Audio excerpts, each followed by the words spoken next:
राक्षसनीको कथा। एक समय एक कुनै सोझो सुधो ब्राह्मण थियो। उसकी आफ्नी पत्नी बाहेक अरू बालबच्चा कोही थिएनन्। यिनीहरू केवल जोई पोइ भए तापनि अत्यन्त दुखी जीवन व्यतीत गरिरहेका थिए।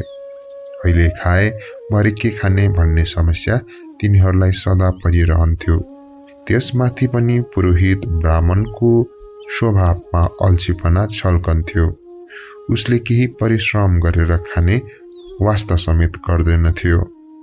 कहीँ टाढा पनि जाने होइन, दिनभर घरमा बसी खाने उसको बानी जस्तो भइसकेको थियो। यताउता जजमान कहाँ गएर आफूलाई खान प्रशस्त दान दक्षिणा प्राप्त गर्थ्यो। त्यसै समय त्यहाँ नजिकैको देशका राजाले आफ्नै मृत आमाको नाममा दान धर्म गरिरहेका थिए।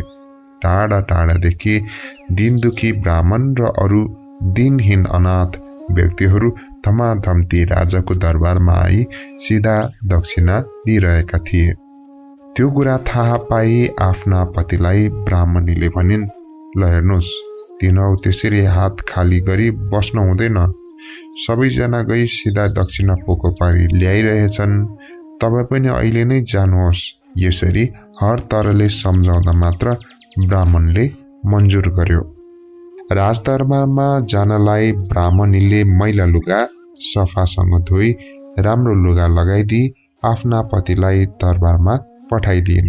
त्यो पुरोहित ब्राह्मण आकरणमा कसैसँग पनि कुरा नगर्ने बानीको थियो। अत राजदरबारमा कसरी कहाँबाट जाने हो भनी कसैसँग प्रश्न नगरी आफू एक्लै सरासर बाटो सोझो ढोका पत्ता लगायो। भने जस्तै सिधा बाटो गरी त्यो ब्राह्मण पुरोहित गइरहेको थियो। जाँदा जाँदा कुनै काग किरा नदेखिने ठाउँमा त्यो ब्राह्मण पुग्यो। त्यहाँ त्यसले बहुतै अद्भुत दृश्य देख्यो। सर्वप्रथम त्यसले एउटा ठूलो चुनाको डिस्को देख्यो। त्यहाँबाट पनि अगाडि जाँदा त्यसको अगाडि पैसाको एक थुप्रो देखियो अनि एक सुकेको थुप्रो फेला पर्यो। त्यसपछि फेरि मोहरको थुप्रो देखियो। ब्राह्मणलाई अति नै आश्चर्य लाग्यो। मानिसका नाममा कोही पनि देखिने होइन। कुनै जीव प्राणी पनि नदेखिने मसान जस्तो सुनसानको ठाउँमा रुपैयाँको थुप्रो पुनः जाँदा झिलिकमिलिक टल्किने असर्फीको एक थुप्रो नै त्यो ब्राह्मणको अगाडि दृष्टिगत भयो। त्यो असर्फीको थुप्रो अगाडि एक अत्यन्तै राम्रो राजदरबार पनि थियो। त्यस ब्राह्मणले दरबारको ढोकामा अत्यन्तै हिस्सी परेकी र राम्री जवान केटी उभिरहेकी देखियो। तब त्यो तरुणी आइमाईले ब्राह्मण पुरोहितलाई देखि अत्यन्त माया लाग्दो स्वरमा भनी, पाल्नुहोस् मालिक, पाल्नुहोस्। सानो उमेरदेखि मलाई विवाह गरी तपाईले आजसम्म पनि मुखसम्म देखाउनु भएन। दिनहुँ तपाईँ पाल्नुहोला भनी ठूलो उत्सुकताका साथ बाटो हेरिरहे तापनि आशाका बादल निराश मात्र भइरहन्थ्यो। आजै मेरो भाग्य देवता फेला पर्यो भन्नमा अत्युक्ति होइन। भित्र पाल्नुहोस्, हातखुट्टा धोई थकाइ मार्नुहोस्। यस्तो अप्सरा सदृश्य आइमाईले आफूलाई सम्झी सत्कार गरेको देख्दा पहिले त त्यो ब्राह्मण टुलाइरह्यो। कारण के भने त्यो ब्राह्मण आफैले घरकी आइमाई बाहेक अरू कोही आइमाईसँग पनि विवाह गरेको कुरा सम्झन सकेन। त्यो भए तापनि पुरानो खालको ब्राह्मण भएको हुँदा म बालक छँदा मेरा आमा बाबुले विवाह गरिदिएको हुनुपर्छ भन्ने त्यो ब्राह्मणलाई विचार आयो। त्यसैले त्यो दरबारकी तरुणी आइमाईको कुरामा नाइनास्ती त्यसले गरेन। ब्राह्मणले त्यो कुराको मनमा नै विचार गरिरहेको बेलामा त्यो तरुणी आइमाईले फेरि भनी, तपाईँ किन मलाई शङ्काको दृष्टिले विचार गरिरहनु भएको हो? कस्तो धुमधामसँग पहिले विवाह गरी आज तपाईले सब कुरा बिर्सिनु भयो। भित्र त पाल्नुहोस्, यो दरबार तपाईकै हो। भर्खरकी तरुणी आइमाईको सुमधुर शब्द तथा त्यसमाथि त्यो झलमलकार दरबार देख्दा ब्राह्मणले होइन भन्ने शब्द प्रकट गर्न सकेन। त्यो आइमाईसँग दरबारभित्र ब्राह्मण पस्यो। फेरि पनि एउटा कुराले गर्दा त्यो ब्राह्मणलाई आश्चर्य लाग्यो। यस्तो अजङ्गको दरबारमा एक्लै आइमाई बाहेक अरू कुनै प्राणी छैन।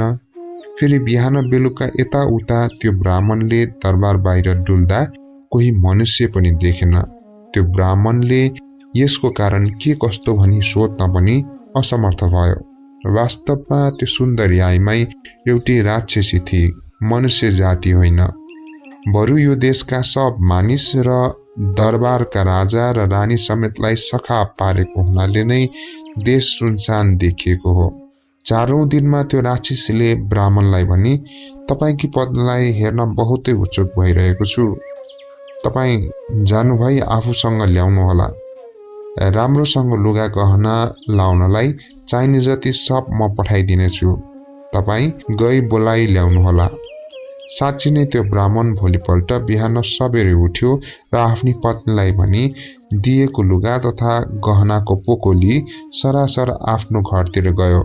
यतातिर ब्राह्मणकी पत्नी चाहिँ दान लिन गएको पति धेरै दिनसम्म पनि नफर्केको देख्दा धेरै सुर्ता लिई बसिरहेकी थिए।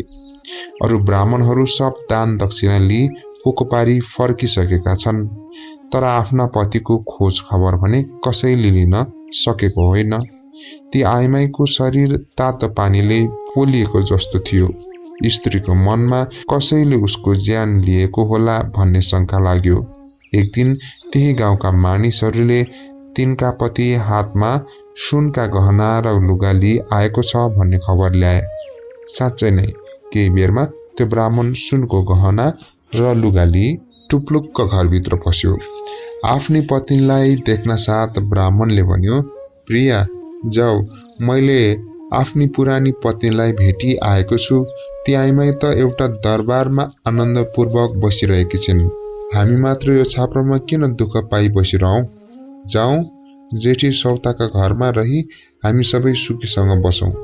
आफ्ना पतिको कुरा सुनि पहिले त ब्राह्मणकी पत्नी टोलाइरहेकी थिइन्, तै ती आइमाई बुद्धिविहीन थिएनन्। महारानीहरू जस्ताले लाउने गरेका लुगा र गहना देखि ती आइमाईको मनमा पूरा शंका लाग्यो। अवश्य पनि यो असल कुरा होइन। यो सोझो मानिसलाई कोही राक्षसीले जादु गरेको हुनुपर्छ भनी विचार गरिन्। आफू जाने कुरामा तिनले स्वीकृति दिएनन्, तर ब्राह्मणले आफ्नो कुरामा जिद्दी गरेको हुँदा तिनी नगएमा त्यही एक्लै छोडी जाने धम्की देखायो। आफ्ना पतिको त्यस्तो कुराले केही नलागी बिचरी आइमाईले बेमन्जुर गर्न नसक्दा यसको रहस्य के हो बुझ्नै पर्छ भनी बिचरी आफ्ना पतिका साथ जेठी सौताको घरमा हिँडिन्। पति चाहिँले अघि देखे जस्तै तिनीले पनि ठाउँ ठाउँमा रुपियाँ असर्फेको थुप्रो देखिन्। अनि तिनको मनमा पाप विचार पनि उत्पन्न भयो। घरको अगाडि पुग्दा पहिले जस्तै त्यो राक्षसी मूल ढोकाबाट बाहिर निस्की अनि सरासर कान्छी सौतालाई अङ्कमाल गरेर आफ्नो आँखाभरि आँसु चुहाए जस्तो पारी भनी, भित्र आऊ, भित्र आऊ। आज जस्तो ठूलो दिन कहिले आउला? आजै मात्र आफ्नो मन परेकी बहिनीको मुख देख्न पाए, धन्न मेरो भाग्य। त्यस उपरान्त तीनैजना दरबारभित्र पसे। ब्राह्मणलाई दरबारभित्र आफ्नो मनले चिताएको जस्तो भई तुरुन्त त्यस्तो भाग्य प्राप्त हुनु एकजना मानिसले आफ्नी दुवैजना पत्नी समेतबाट उछिना उछिन गरी माया गराउँदा स्वर्गका राजा इन्द्रको भन्दा ज्यादा सुख आनन्दको उपभोग प्राप्त गरे जस्तो भयो। त्यसरी त्यस ब्राह्मणले 6 वर्षसम्म सुखपूर्वक आफ्नो दिन व्यतीत गर्यो। त्यसले आफ्नी जेठी र कान्छी पत्नीबाट एक जना छोरो पायो। जेठी सौतातर्फका छोराको अनुहार मानिसको भन्दा देवताको सदृश्य भएकाले उसको नाम सहर्षदल भयो। कान्छी सौताका तर्फका छोरालाई चम्पादल भनी नामकरण गरियो। चम्पादल र सहर्षदल भन्दा 1 वर्षले कान्छो थियो। कान्छी सौताले आफू त्यो दरबारमा पदार्पण गरेदेखि नै जेठी सौता राक्षसी हो भनी शंका गरेकी थिइन्, कारण जेठीमा राक्षसी गुण पर्याप्त मात्रामा निहित थियो। त्यो भए तापनि तिनले स्पष्ट रूपमा व्यक्त गर्न सकेकी थिएनन्। त्यो राक्षसी सौताले पनि आफ्नो स्वभावलाई यथाशक्य नियन्त्रणमा राख्ने गरेकी थिए। आफ्नो राक्षसी गुण उसबाट कहिल्यै प्रकट भएको होइन, तर पाप भनेको आफसे आप पछि प्रकट हुने गर्छ। ब्राह्मण हर दिन स्वर्गीय आनन्द उपभोग गर्दै थियो। उसको त गर्नुपर्ने कार्य केही थिएन। अत त्यो ब्राह्मणले नजिकैको एक वनमा शिकार खेल्न जाने विचार गर्यो। एक दिन त्यसले शिकारबाट एउटा हृष्टपुष्टको हरिण मारि ल्यायो। त्यो हरिणलाई पोल्नका निमित्त दरबारको चोकमा ब्राह्मणले राख्न मात्र लागेको थियो। राक्षसीलाई तातो रगत र मासु खाने प्रवृत्तिले गर्दा त्यो हरिण देख्न साथ त्यसको मुखमा थुक आइहाल्यो। त्यतिखेर त्यो राक्षसीले आफ्नो स्वभावलाई छिपाइराख्न सकिन। हरिणलाई पोल्नुभन्दा अगाडि नै त्यसलाई टप्प टिपी एकान्त कोठामा गई सर्वप्रथम खुट्टा छुट्याएर खाई अनि पछि अरू बाँकी मासु तातै खाई। त्यस्तो भयानक दृश्य कान्छी सौताले एक ठाउँमा लुकी राम्ररी हेरिरहिन्। अन्त्यमा बाँकी मासुको टुक्रा तरकारीमा हाली बनाई र त्यो ब्राह्मणलाई भोजन गराउन लागि। त्यस प्रकारले प्रतिदिन शिकारबाट ल्याइएको हरिण त्यस राक्षसीले काँचै खाने र बाँकी भएको मासुको टुक्रा मात्र भान्सामा लगिदिने गरी। पर्सिपल्टको दिनमा राक्षस योनिकी जेठी सौतासँग हरिणको सम्बन्धमा केही प्रश्न गर्ने विचार कान्छी सौताले गर्दै भनिन्, एक सिंगै हरिणको यति थोरै मासु कसरी भयो? यो सुनि राक्षसीले भयानक रूपले हप्काई, के मैले काँचो मासु खाए भनेको हो? कान्छी सौताले जवाफ दिइन्, मलाई केही थाहा छैन, तिमी नै जान्दछौ। जेठी र कान्छी सौताको यति कुराले गर्दा राक्षसीले मनमा नै विचार गरी, अब यो आइमाईले अवश्य पनि म राक्षसी भनेर चिने, अब यसलाई बाँकी राख्ने छैन। बिचरी कान्छी सौताले विचार गरिन्, अब यी राक्षसीले आफूसहित बाबु छोरालाई खानेछ। यति मनमा सोची अत्यन्त डराइन्। रातभरि तिनलाई निन्द्रा नै परेन। त्यसपछि त राक्षसीले कान्छी सौतालाई लोक्नेसँग कुरासम्म पनि गर्न दिएन। बिचरी आइमाई कहिले सूर्योदय होला भनी चिन्तित भइरहन्। बिहान सबेरै आफ्नो छोरा चम्पादललाई पढ्न जान पहिले नै डाकी ती आइमाईले एउटा सानो सुनको भाँडामा आफ्नो दुध हालिसकेपछि भनिन्, प्रिय पुत्र, यसमा रहेको दुध बराबर हेर्ने गर्न नछोड। तिमीले हेर्दा हेर्दै यो दुधको रङ अलि परिवर्तन भयो भने तिम्रा बुबालाई मार्यो भनी जान्नु। फेरि हेरिरहँदा राम्ररी रङ रातो भएर आएमा मलाई पनि त्यही गति भएको छ भनी ठान्नु। अनि तिमीले तुरुन्त एउटा घोडा लिई भागिहाल्नु। तिमी भाग्न नसकेमा तिम्रो प्राण पनि बाँकी रहने छैन। यसरी तिनले आफ्नो छोरालाई सम्भावित कुरा सिकाइदिइन्। यता राक्षसीले बिहान सबेरै उठी ब्राह्मणलाई टाढाको एक पोखरीमा नुहाउन जान आग्रह गरी। बिचरो सरल स्वभावको ब्राह्मणले नाइनास्ते केही गर्न पनि समर्थ भएन। जेठी सौतासँग लागि ब्राह्मण सरासर हिँड्यो। कान्छी सौतालाई आफ्नो र पति पुत्रको विनाशकाल अगाडि आइपुगेको पूर्ण ज्ञान थियो, तैपनि तिनी आफूले केही गर्न नसक्ने भइन्। जब पोखरी आइपुग्यो, राक्षसीले आफ्नो सुन्दरीको रूप छोडी स्पष्ट रूपमा राक्षसीको रूप धारण गरी अनि आफ्ना पति भनाउने ब्राह्मणका हात खुट्टा भाँची तातै खाई सखाप पारी। त्यति गरी दरबारमा छिटोसँग फर्की निर्दोष ब्राह्मणी सौतालाई मारी खाइदिए। उता बिचरा चम्पादलले आफ्नी आमाले सिकाइदिए झैं पढिरहेको बेलामा आफ्नो आँखा नचिम्ली सुवर्णको भाँडामा एक टकले हेरिरह्यो। अनि त्यसले भाँडोको दुधको रङ केही परिवर्तन भएको स्पष्ट देख्यो र डराई चिच्यायो, लौ अब अनर्थ भयो, मेरा आमा बाबुलाई मार्यो होला। अलिखेर दुधको रङ स्पष्ट रूपमा रातो भएको त्यसले देख्यो र ठूलो स्वरले क्रन्दन गर्यो अनि एउटा घोडा लिई भाग्न त्यो तयार समेत भयो। यस्तो क्रन्दन सुनि उसको दाजु सहस्र दलले प्रश्न गर्यो, तिमी यसरी किन चिच्याएका हौ? तिमी कहाँ जान लाग्यो? म पनि तिमी साथै आउनेछु। अनि चम्पादलले जवाफ दियो, ओहो, तिमी मसँग नआऊ। तिमीले आमाले मेरा आमा बाबुलाई मारी खाइसके, तिमी पनि मलाई खान नआऊ। त्यो कुरा सुनि सहर्ष दलले उसलाई आश्वासन दियो र भन्यो, म तिमीलाई कहिल्यै खाने छैन।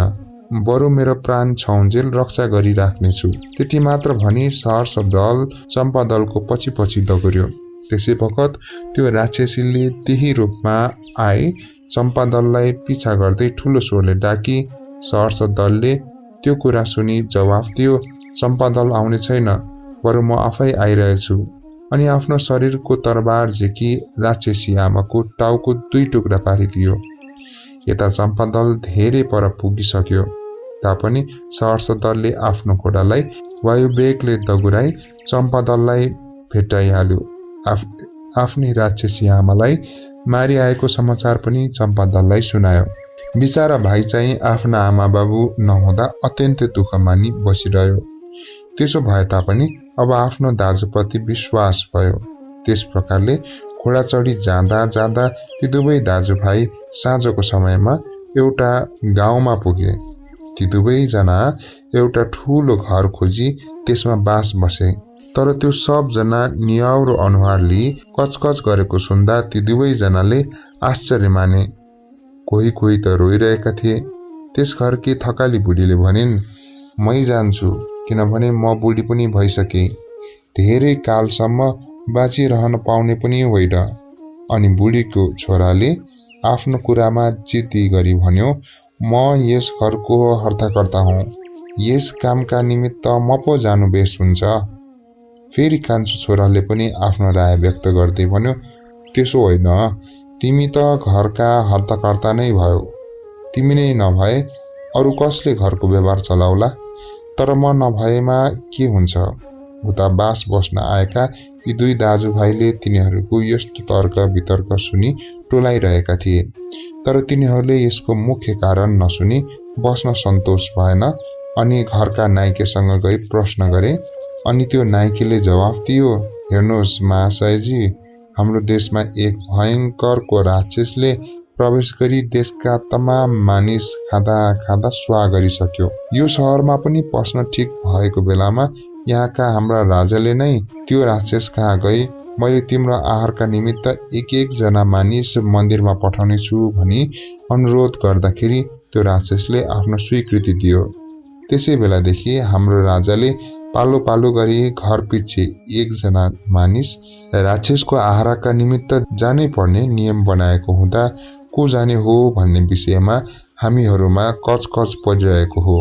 घरको मुख्य व्यक्तिको सारा वृत्तान्त सुनि दाजुभाइ 2 जनाले केही सल्लाह गरेर सहर्ष दलले घरका नाइकेलाई आश्वासन दिई भन्यो, तपाईले यसमा केही चिन्ता लिनु पर्दैन, तपाईहरूका बदलामा हामी त्यो राक्षसको आहारा हुन जान तयार छौं, हामी गइदिन्छौं। पहिले त्यो घरका मानिसहरू मानेनन्। बास बस्न आएका पाहुनाहरूलाई सत्कार गर्नुको बदला राक्षसको आहार गराउनु उचित कुरा होइन भनी तिनीहरूले मन्जुर दिएनन्। त्यसो भए तापनि दाजुभाइ दुवैजनाले धेरै कर गर्दादेखि अन्त्यमा हुन्छ भनी वचन दिए। त्यही दिनको बेलुकी बत्ती बालिसकेपछि दाजुभाइ दुवैजना आफ्नो साथमा ल्याएका घोडाहरू लिई त्यो मन्दिरभित्र पसी ढोकाको खापा मजबुत साथ थुने अनि आफूहरू भित्र निश्चिन्त भएर बसे। सहर्ष दलले आफ्नो भाइलाई सुत्न दिई आफू राक्षससँग सामना गर्न पर्खिरह्यो। चम्पादल मस्तसँग निदाउन लाग्यो। राति केही घटना त्यहाँ घटेन। राजाका दरबारमा आधा रातको घण्टी मात्र के बजाउन लागेको थियो, त्यहाँ त्यतिकैमा भयानक आँधीबेहरी समान शब्द निस्कियो। मन्दिरको मूल ढोका पुग्दा लागे जस्तो भयानक रूप थकिली बाहिरबाट गर्जनाको प्रतिध्वनि सुनियो। हौ मौ खौ, यहाँ मानिसको गन्ध आउँछ।